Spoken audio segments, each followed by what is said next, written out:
I've been victimized, sometimes sold for as little as $200. Today, I escaped North Korea. North Korea undoubtedly holds a place among the most chilling countries globally. Its deeply enigmatic nature, shrouded in a scarcity of accessible information, evokes a profound sense of unease and fascination among observers. The mystery surrounding the nation, fueled by limited insights into its inner workings, not only contributes to its aura of mystery, but also amplifies the inherent apprehension felt by those attempting to understand its complexities. They have no freedom of speaking out what they feel. North Korea's ominous reputation is significantly influenced by its leader, Kim Jong-un. Since assuming power in 2011, this dictator has ruled with an unyielding iron grip, subjecting his own people to relentless oppression and cruelty. His authoritarian regime casts a shadow over every aspect of life in North Korea, leaving no one untouched by his tyrannical rule. Despite the prevailing atmosphere of fear, recent revelations have shed light on some intriguing aspects of Kim's persona. Prepare to be captivated as we delve into these revelations, uncovering a side of North Korea's dictator that has remained hidden from public view until now. Join us in this video as we expose the lesser-known facets of Kim Jong-un's character, revealing a narrative that is as scandalous as it is captivating. The Hermit Kingdom. North Korea is often referred to as the Hermit Kingdom, enveloped in a veil of mystique that captivates many observers. The reasons behind this enigma become clear when considering the country's profound isolation from the rest of the world. Such seclusion not only complicates the understanding of known facts about North Korea, but also invites ongoing debate about its reality. Intriguingly, this isolation extends beyond external observers. It profoundly impacts the everyday lives of North Korean citizens. With no access to the internet, they are effectively cut off from the global community, leaving them with scant knowledge of life beyond their own borders. Consequently, they remain sheltered from the realities of the outside world. Despite these formidable barriers, there have been instances of remarkable bravery among some individuals who, in the face of the oppressive dictatorship of the Kim dynasty, have dared to pursue freedom through any means available to them. Who will fight for us when we are not free? Machines? Animals? I don't know. These individuals demonstrate extraordinary courage by risking their lives in pursuit of freedom, opting to defy the oppressive regime rather than resigning themselves to their circumstances. One notable example is Yeon-mi Park, who was born in North Korea into conditions of relative poverty. In 2007, she made the courageous choice to escape her homeland, fleeing the pervasive oppression and poverty imposed by the government on its citizens. Yeon-mi embarked on a perilous journey to the West, driven by a determination to share the harrowing realities of life in the modern-day Hermit Kingdom with the world. The story of Yeon-mi Park. Yeon-mi Park's journey began in October 1993 in Haesan Ryanggang, a province in North Korea recognized for its relatively middle-class status. Situated along the northern border with China, the region holds strategic importance for those seeking to escape the confines of North Korea, often necessitating passage through this province. Yeon-mi was born into a modest family. Her father employed as a civil servant at Haesan Town Hall under the ruling Workers' Party of Korea. Despite his official position, he supplemented the family income by engaging in smuggling activities across the nearby Chinese border.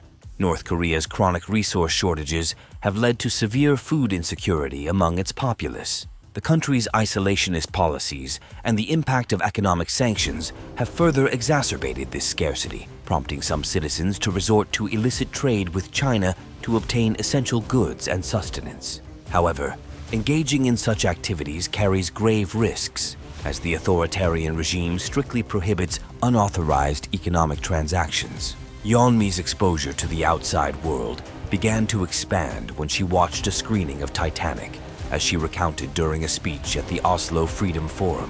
This small glimpse into a world beyond North Korea's borders planted seeds of curiosity and fueled her eventual quest for freedom. As a teenager, Yeon-mi Park found a profound awakening through the movie Titanic, which served as a catalyst for her realization of the oppressive nature of the North Korean government. The film also imparted to her a deeper understanding of the concept of love. More significantly, Titanic ignited within her a fervent desire for freedom, a longing that would endure for years to come. Life in North Korea. Yeonmi Park's first-hand experiences vividly exposed her to the pervasive poverty and oppression deeply ingrained in North Korean society. Despite her father's position as a civil servant, her family struggled to secure even basic necessities, such as food, on a daily basis. In an episode of The Joe Rogan Experience, Yeonmi recounted the harsh realities of life in North Korea, painting a grim picture of the challenges she and others faced. The account was far from idyllic.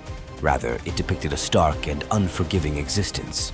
Navigating within North Korea itself posed immense challenges, far surpassing the difficulties of international travel. Simply moving from one province to another was a formidable task, highlighting the stringent control exerted by the regime over its citizens' movements. Yeonmi's testimony may seem unbelievable to some, given the extreme nature of her experiences, but she emphasized the undeniable truth of life in North Korea, a constant struggle for survival.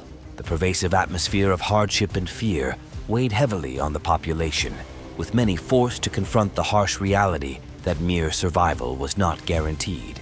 Yeonmi's narrative serves as a poignant reminder of the profound suffering endured by countless individuals living under oppressive regimes, underscoring the urgent need for change and compassion on a global scale. The Great Escape. Eventually, Yeonmi summoned the courage to leave North Korea behind. At the age of 13 in 2007, she made the difficult decision to pursue her own freedom, despite leaving her homeland behind.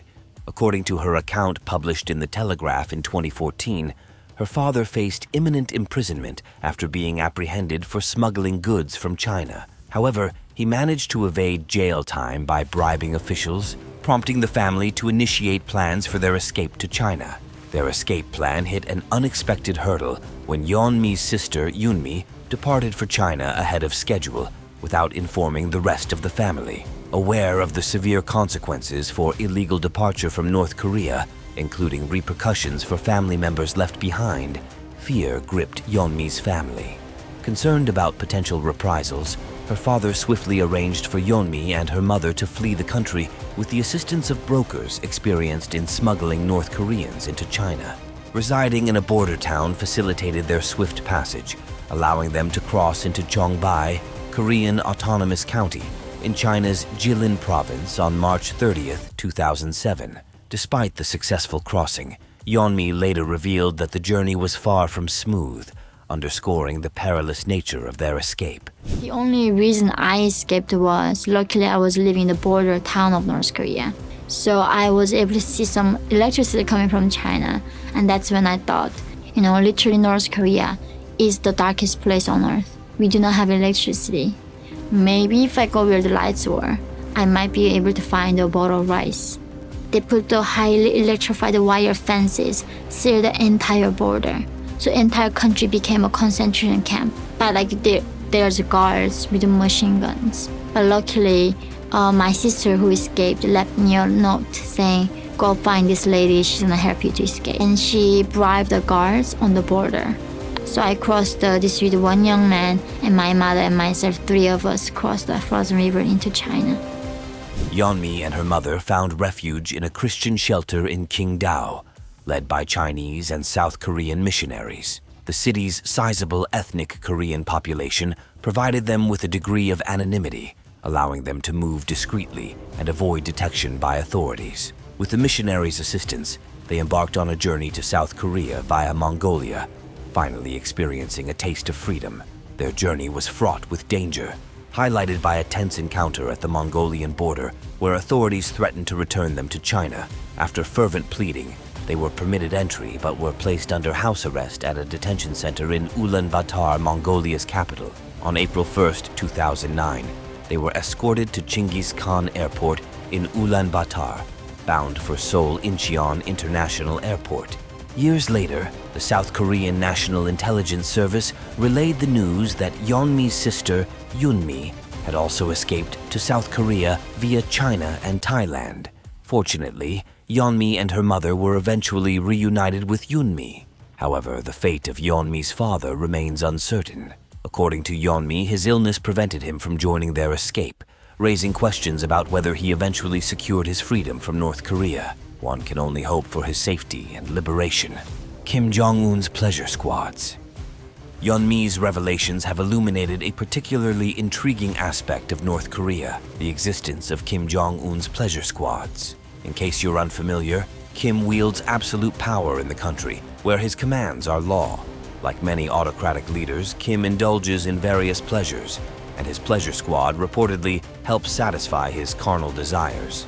Kim's pleasure squad has acquired almost mythical status, serving as a potent symbol of the corruption and decadence rampant within North Korea's ruling elite.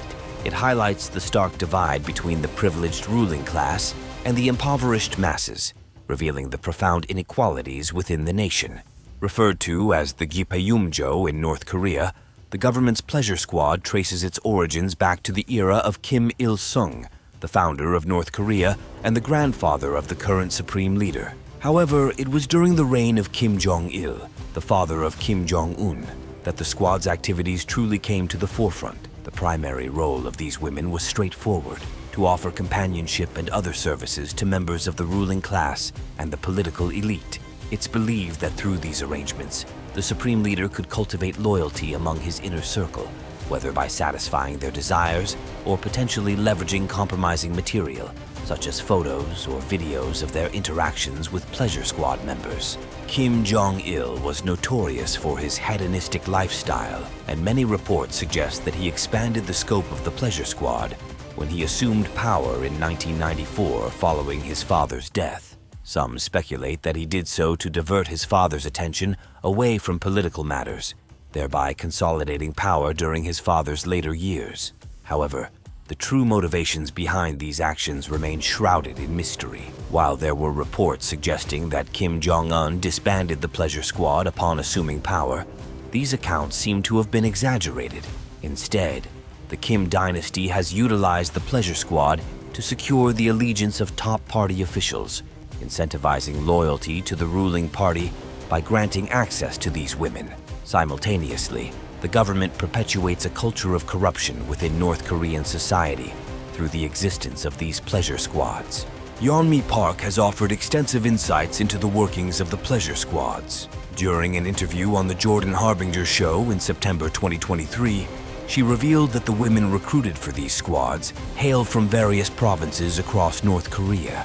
The recruitment process itself is remarkably detailed, as she elaborated. So pleasure squad is every year the officials have to meet their quota again. It's everything's quota, the order from the party. Major, height, look, all of it, right? And also family backgrounds. Think of this group as akin to an elite squadron. While other countries typically enlist eligible males to serve in the military and defend their national sovereignty, North Korea seems to have a different focus, opting to recruit exceptionally attractive young women for what are known as pleasure squads. After that, they train them to offer particular services, massages, whatever.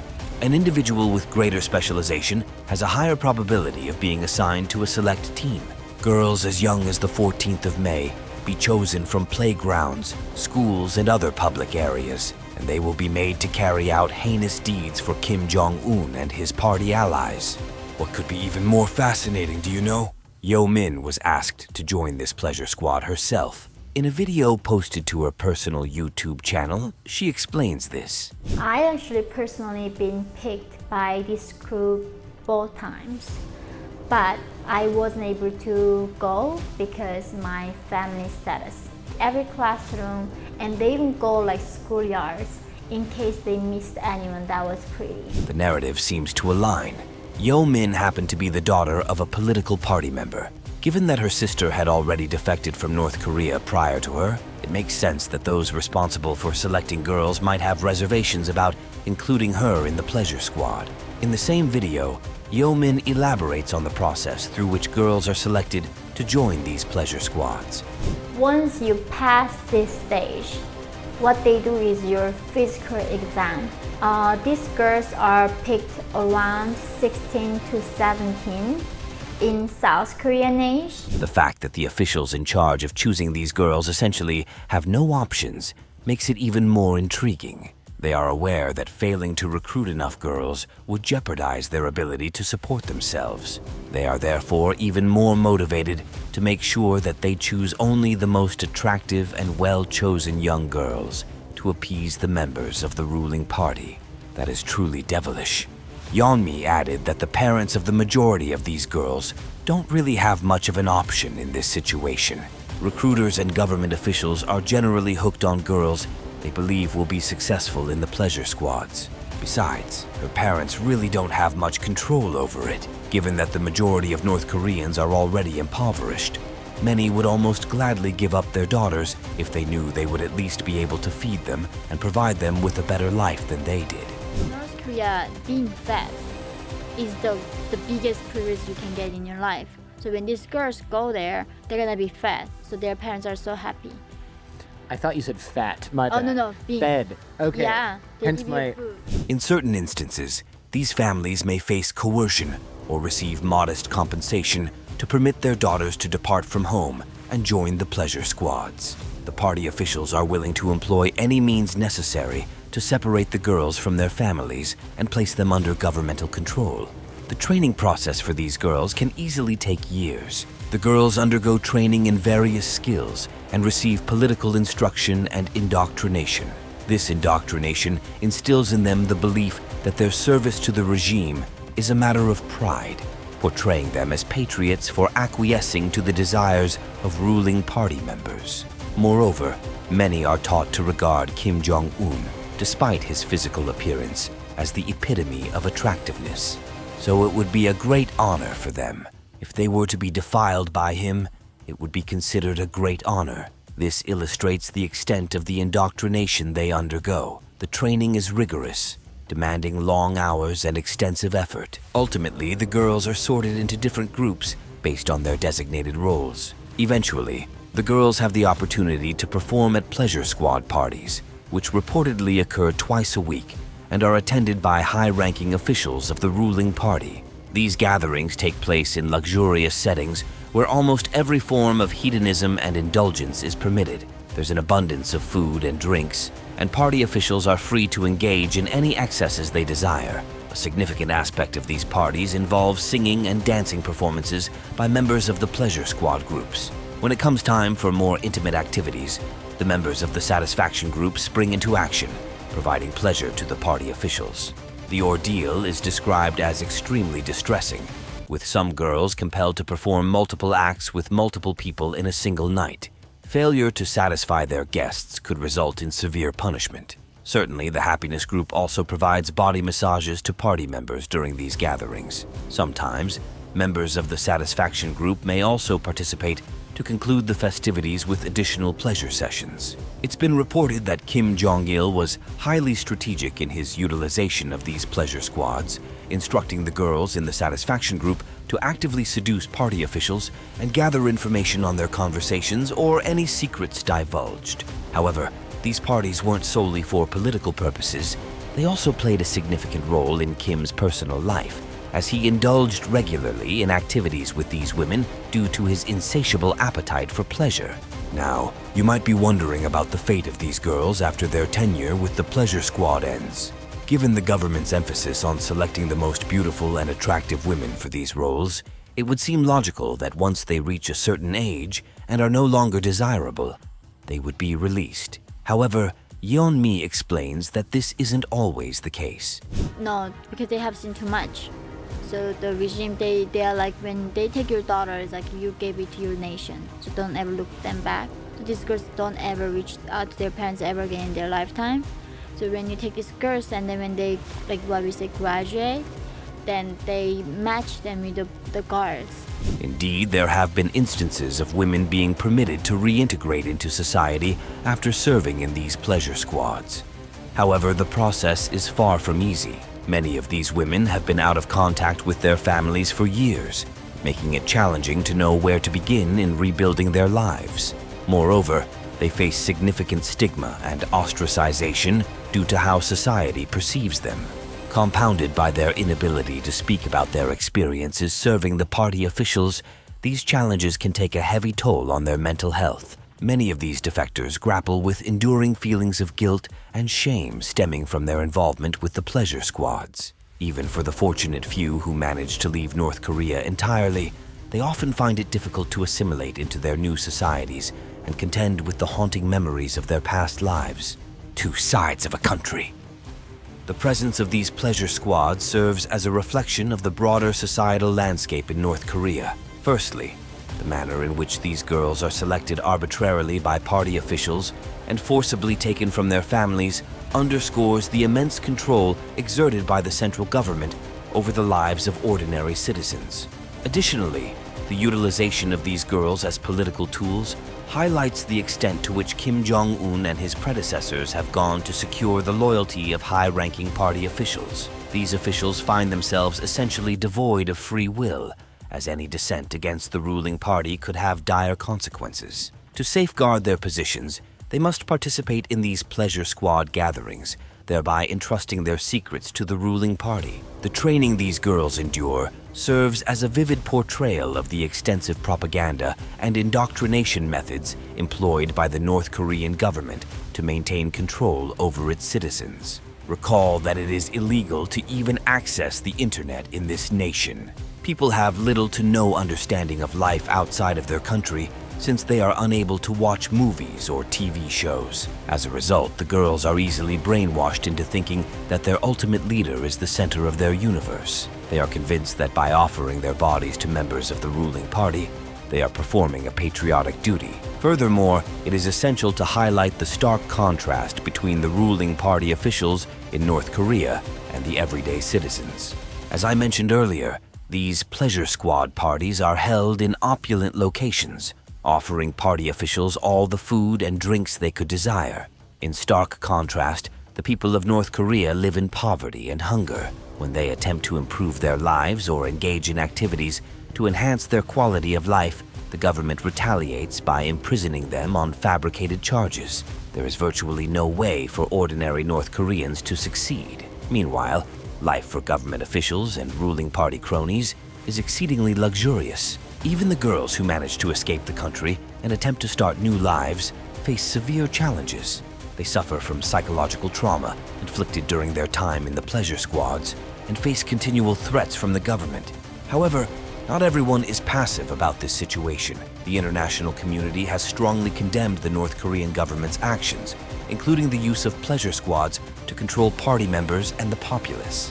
There have been persistent calls for increased pressure on the government to reform and end its cycle of human rights abuses. However, North Korea's unique geopolitical position presents significant challenges in addressing these issues. The country has always taken pride in its isolation, striving for self-sufficiency.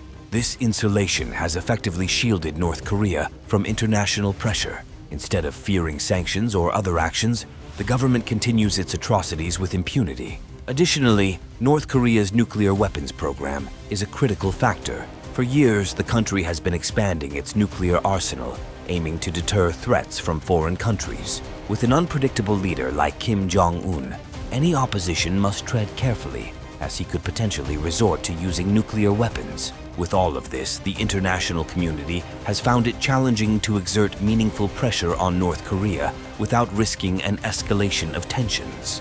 Any such escalation could have significant ramifications for the peace and stability of the entire Korean peninsula. So far, the best the international community can do is enforce sanctions and other measures aimed at reducing North Korea's military and economic strength. This approach aims to cripple the government enough to force it to negotiate. The ultimate goal is for North Korea to be liberated so that young girls no longer have to live in fear of becoming pleasure slaves to those in power. Until that day comes, the effort continues. The disclosure of North Korea's pleasure squads undoubtedly presents a terrifying image of what daily life must be like in this nation. It reveals the extent to which the government will go to keep hold of power, as well as the degree of oppression and exploitation that citizens must endure on a daily basis. But what are your thoughts? Is there any chance that this abuse cycle will end in the near future? Tell us in the comments below.